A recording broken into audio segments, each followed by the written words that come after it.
샬롬 10월 4일 화요일 하나님 나라를 시작하는 말씀 묵상 시간입니다. 오늘 무신 공동체에게 주신 하나님의 말씀은 사무엘하 11장 1절부터 13절까지의 말씀인데요. 젊은이 누리의 김석훈 박주희 집사님, 꼬마누리 김주혁 가정에서 말씀 봉독해 주시겠습니다. 하나님 말씀에 귀 기울이시기 바랍니다. 그 해가 돌아와 왕들이 출전할 때가 되매 다윗이 요압과 그에게 있는 그의 부하들과 온 이스라엘 군대를 보내니 그들이 암몬 자손을 멸하고 랍바를 에워쌌고 다윗은 예루살렘에 그대로 있더라. 저녁 때에 다윗이 그의 침상에서 일어나 왕궁 옥상에서 거닐다가 그곳에서 보니 한 여인이 목욕을 하는데 심히 아름다워 보이는지라.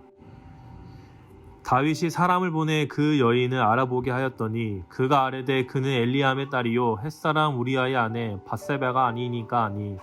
다윗이 전령을 보내어 그 여자를 자기에게로 데려오게 하고 그 여자가 그 부정함을 깨끗하게 하였으므로 더불어 동침하매 그 여자가 자기 집으로 돌아가니라. 그 여인이 임신함에 사람을 보내 다윗에게 말하여 이르되 내가 임신하였나이다 하니라.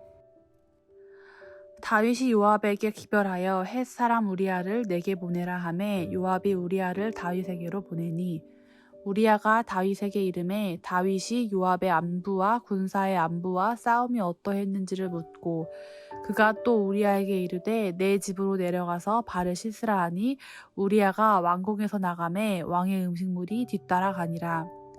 그러나 우리아는 집으로 내려가지 아니하고 왕궁 문에서 그의 주의 모든 부하들과 더불어 잔지라. 어떤 사람이 다윗에게 아뢰되 우리아가 그의 집으로 내려가지 아니하였나이다. 다윗이 우리아에게 이르되 내가 길 갔다가 돌아온 것이 아니냐 어찌하여 내 집으로 내려가지 아니하였느냐 하니 우리아가 다윗에게 아뢰되 언약궤와 이스라엘과 유다가 야영 중에 있고 내 주 요압과 내 왕의 부하들이 바깥들에 진치고 있거늘 내가 어찌 내 집으로 가서 먹고 마시고 내 처와 같이 자리이까. 내가 이 일을 행하지 아니하기로 왕의 살아계심과 왕의 혼의 살아계심을 두고 맹세하나이다 하니라. 지금 이스라엘은 전쟁 중에 있습니다. 암몬의 전 왕이었던 나하스의 죽음을 애도하기 위해 다윗이 보냈던 조문사절단을 암몬의 새 왕 한운이 추방한 후 후한을 두려워한 한온과 동맹국 왕들의 성공으로 시작된 전쟁이었습니다. 전쟁이 벌어진 지 1년이 지나고 이스라엘 군대가 암몬의 수도였던 랍바를 에워싸고 공격하고 있다는 것은 전쟁이 마무리 단계에 접어들었음을 보여줍니다. 11장 1절에서 왕들이 출전할 때가 되매 라고 되어 있어서 왕이 당연히 출전해야 하는 상황에서 다윗이 자신이 해야 할 일을 하지 않았다라고 비난되기도 하지만 이제는 다윗 왕은 왕으로서 해야 할 업무를 해야 했고 또 어떤 면에서는 다윗이 직접 출전하지 않은 것은 그럴 필요가 없는 상황이었기 때문입니다. 왕이었던 다윗이 출전하지 않아도 승리할 수 있을 정도로 다윗의 왕권이 정점이었던 상태라고 볼 수도 있습니다. 침상에 누워있다가 일어난 다윗은 저녁에 왕국 지붕을 거닐다가 한 여인이 목욕하는 것을 보게 됩니다. 어떤 이들은 밧세바가 전쟁에 나간 남편으로 외로움에 지쳐 다른 남성을 유혹하기 위함이었고 다윗이 그녀를 불렀을 때 그녀가 거부하지 않았다는 점에서 밧세바를 비난하기도 하지만 밧세바는 생리가 끝난 지 일주일이 지난 저녁 율법대로 정결례를 치르고 있는 중이라고 볼 수 있으며 나중에 나단이 다윗의 죄를 꾸짖을 때 밧세바에 대한 언급이 없는 것을 보며 밧세바에게 잘못이 없다고 주장하기도 합니다.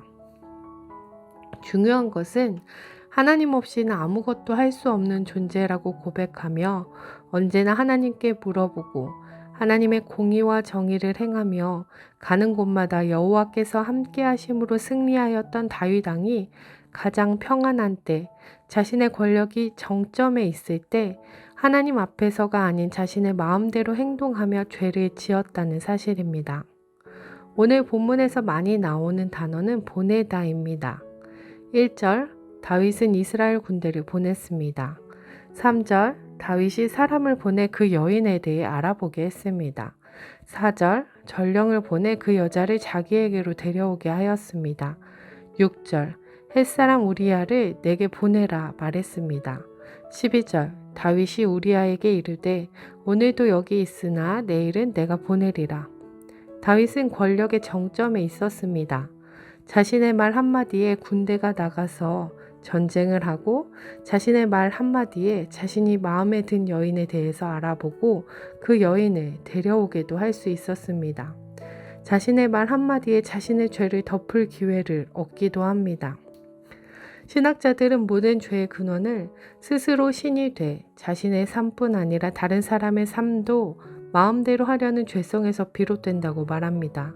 다윗은 자신의 왕이신, 또한 이스라엘의 진정한 왕이신 하나님을 잊어버린 채 자신의 삶을, 다른 사람의 삶을 마음대로 한 죄를 저지르고 만 것입니다. 자신이 주인이 되어 자신의 권력을 무기로 죄를 저지른 다윗은 한 여인을 죄짓게 하였고 자신의 충직한 신하였던 우리아를 죽음으로 내몰았으며 한 가정을 파괴하였고 자신의 죄로 인해 죄 없는 생명까지 죽음을 맞이하게 되었습니다. 더 나아가 승리가도를 달리고 있던 다윗 왕조는 이제 쇠퇴의 길을 걷게 되었습니다.